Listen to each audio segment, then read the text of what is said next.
Konstruksi jembatan kayu yang lapuk dan rentan rubuh memaksa Wakil Gubernur Aceh, Insinyur Nova Iriansyah, menembus pekatnya kabut asap dan juga mengendarai sepeda motor di salah satu sumber api yang ada di kawasan Alu Penyaring, tepatnya di sisi belakang markas Komando Resort Militer 012 Tengku Umar, Rabu 26 Juli 2017.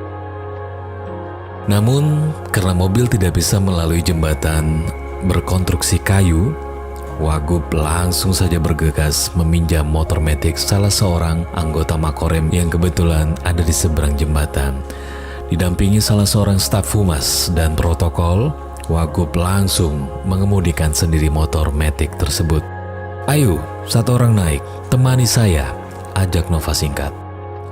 Tak lama berselang, Bupati Aceh Barat dan Dandrem turut menyusul Wagub, masing-masing mengemudikan sendiri motor mereka.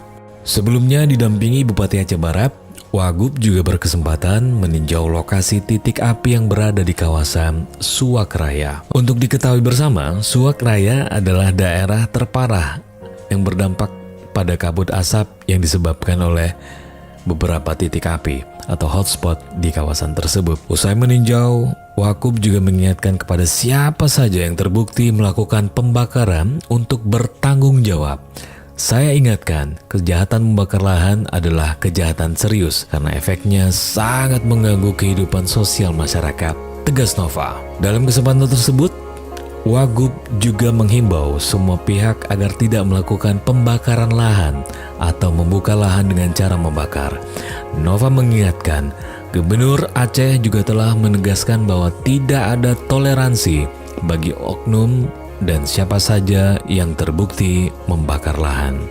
Jika ditemukan dan cukup bukti, maka akan diproses sesuai aturan yang berlaku.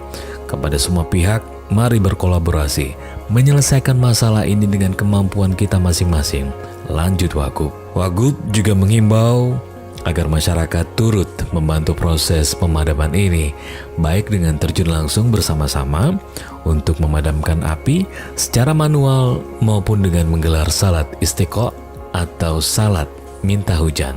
Di sisi lain, Wagub juga meminta Badan Meteorologi, Klimatologi, dan Geofisika untuk sesegera mungkin melakukan pengkajian terkait membuat hujan buatan. Kepada Kepala Dinas Kesehatan, Wagub juga menghimbau agar segera melakukan langkah antisipatif, baik dengan membagikan masker maupun mensosialisasikan tentang langkah-langkah meminimalisir dampak asap.